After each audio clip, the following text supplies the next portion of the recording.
இப்போ ஒவ்வொருத்தராக வந்து உங்களோட அனுபவங்களை கண்டிப்பாக சொல்லணும். இப்போ முதல்ல ஜெயஸ்ரீ மேடம் சொல்லுங்கள் சார். உங்களை நான் மீட் பண்ண சொல்லவா? என்ன தோணுதோ பேசுங்க. சரிங்க சார். ஓகே. என்னுடைய ஆசான் திரு மணிகண்டராஜ் சார் அவர்களுக்கும் ராஜநிலை ஆசான் திரு ஆசிரியர் அவர்களுக்கும் முதற்கண் வணக்கம். ஃபஸ்ட்டு அவங்க 2 பேருமே சொல்லியிருக்காங்க, கருத்தரங்கத்துக்கு வாங்க பேசுங்க அப்படின்ட்டு கூப்பிட்ருக்காங்க 2 ஆசானம். ஆனால் ஃபஸ்ட்டு என்னை மேடை ஏற்றி உட்கார வச்சு ஸ்கிரிப்ட் கொடுத்து எழுதி படிக்க சொன்னது இந்த ஆசான் திரு சரவணன் அவர்கள். உட்கார வச்சுக்க மாட்டோம் இல்லை, அங்கே உட்காந்து நான் என்ன பேசுகிறேன்னு வேறு பார்த்தாரு. ஃபஸ்ட்டு கருத்தரங்கத்துக்கு போனோடனே நீங்கள் இன்றைக்கி உட்காருறீங்க பேசுகிறீங்க. சார் எனக்கு பேசலாம் வராது அம்மா, நீங்கள் பேசுகிறீங்கன்ட்டு எழுதி விட்டு கொடுக்குற மாதிரி விட்டு கொடுத்து என்னை உட்கார வச்சு கரெக்டாக பேசுகிறேன்னு ஒரு வாட்ச் பண்ணிகிட்டு இருந்தார். இதெல்லாம் பண்ணிங்க.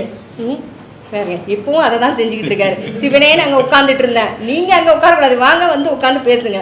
இப்படி தான் பேச வச்சு அழகு பார்க்குறீங்க. கேட்டால் ஜோசியர் பேசணும்னுவார்.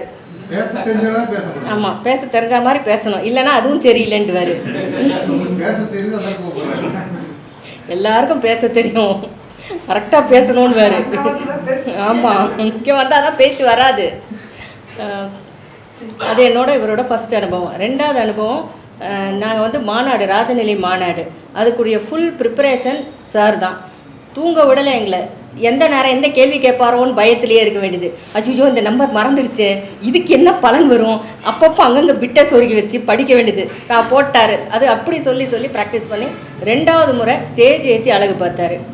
இப்படி ஒவ்வொரு கட்டத்துலேயும் எங்களோட வளர்ச்சிக்காக எங்கள் கூடவே இருந்து கையை பிடிச்சி கூட்டிகிட்டு போகிறாரு. அதுதான் நான் படிச்சிருக்கேன், வேறு இடத்துல இல்லைன்னு சொல்ல.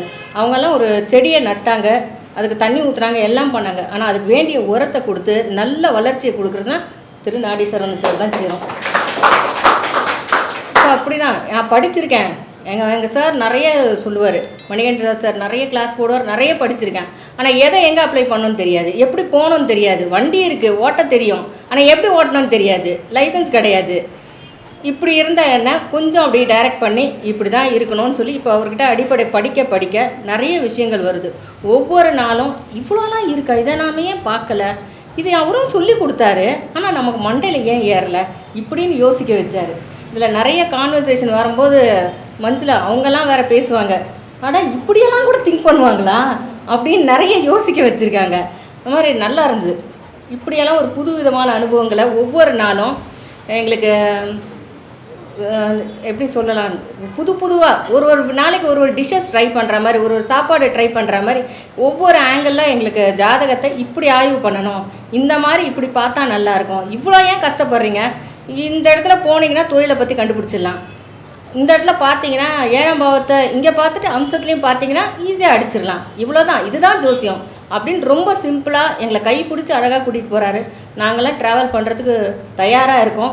உங்களை கையை நீங்கள் விட்டால் கூட நாங்கள் உங்களை விடுற மாதிரி இல்லை, சங்கிலி போட்டு கட்டி கூட நாங்கள் ஓடி வந்துடுவோம், அந்தளவுக்கு நாங்கள் இருக்கோம்.